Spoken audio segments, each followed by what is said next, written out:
All right, welcome back guys to my channel, Indoor Carnivores. As you guys can see, this is not the typical setup. This is my new outdoor greenhouse for my larger Nepenthes that I moved from inside out here.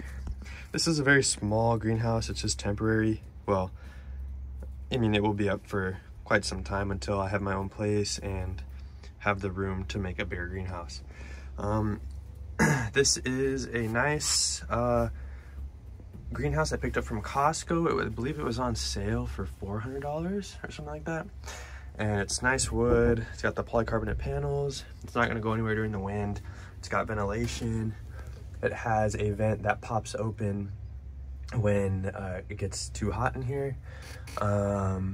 So yeah, I can just show you the plants and kind of the setup I got. So some plants I may not have been able to showcase too well during a few of the videos were my Nepenthes Briggsana, or this one is a Peter D'Amato. It is the typical Lowii ventricosa cross. Got a snail in there, put it in there. I mean, probably could use it, right? Some of the smaller ones it's got in here. It's got this one that just opened up, and it's got a little basil right here. Nothing in this pot. This pot is just a Ventrata cutting. Nothing too special.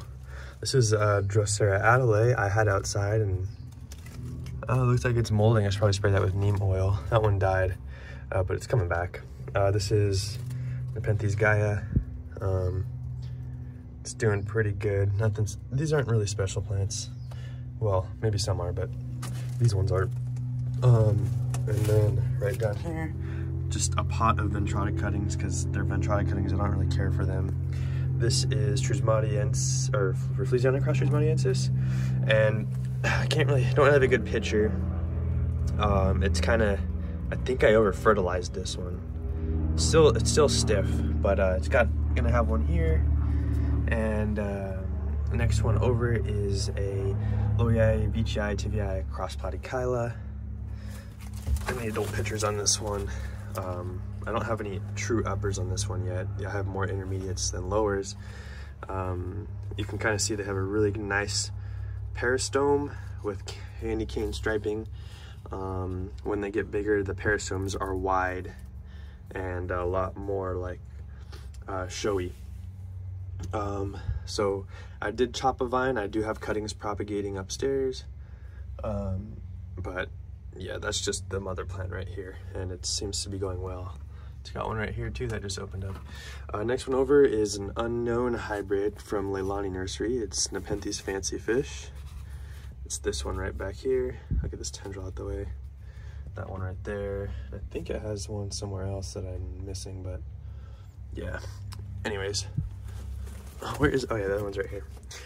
Next one over is Nepenthes Hamadacross truncata. It is the EP Grex called Predator, and I can't really show the main one off, but it's tucked back there, and it's got some new ones popping up here. Got one there, one back there, and then I got one over. My last one here is Nepenthes Hamadacross Burkii. It's got the toothy rigidness peristomes of a Hamada, but the vigor of a hybrid. So for those who can't grow Hamada, this one is a good substitute. And I've never tried my hand at Hamada and don't really plan on it, so, or not for a while. As for the setup, one of the first things you guys probably noticed was these lights. Right now it is a rather cloudy season where I live, so these just kind of supplement the lights. Like I discussed in my last video, supplementing versus using full grow lights. These are just cheap 16-watt grow lights I got off Amazon. They supplement the lighting very well on these not short days, but cloudy days, and they've been working pretty well. So those are hooked up to a timer. They just kick on at, I think, 7:30 or yeah, 6:30 a.m. and kick off at 7:30 p.m. So it's a 13-hour light cycle, just what they need. And plus I get additional sun, which I'll talk about in a second here. As for humidity, I got a Inkbird controller hung up in halfway through the greenhouse, and that is hooked up to my Inkbird, which is hooked up to, I don't have it plugged in right now because it would be going off, but it is hooked up to this hydro fogger, which I got for cheap off eBay. Thankfully, some lady was selling it, and she was using it to humidify some room in her house, which is kind of crazy because this is an industrial fogger, but works amazing in this small outdoor greenhouse for when that vents, because when it vents, all the humidity is going to go, but this is able to keep up with that. And I have it piped, I have it gravity fed water. It has a little flotation device, I forgot what they're called right now, I'm blanking on the name, that feeds water into it when it needs it. When the humidity kicks on, the fan kicks on, it kind of gets it going. Some cheap Honeywell fan. All cords are in here protected, and I don't need a dehumidifier on here, so but yeah, when I plug it in, it will just start whipping air around, and I can plug it in, and then that will be the end of the video. You probably won't be able to hear me, but just a quick little update. Don't expect too many updates from this. I don't really have much time to go out, or I mean, I have time to go outside, but not enough time to kind of do in-depth reviews for this. It's much easier inside. But yeah, so actually I'm looking forward to this Feliciana Trismatiensis, this one. So hopefully that takes off. But so far they've been acclimating pretty well. The humidity definitely helps. Since I've had the doors open, it's dropped to 53% humidity. I have it set to 80, which it can maintain. Oh, another thing before I go is the use of shade cloth.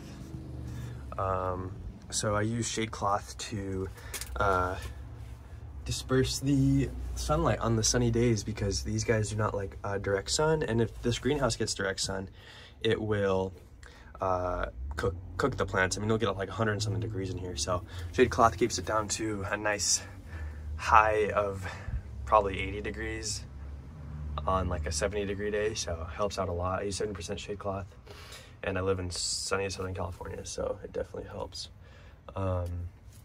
But anyways, I'm gonna plug this humidifier in. I'm gonna show you what it does, and then I'm gonna just end the video there. And so set the phone down here. And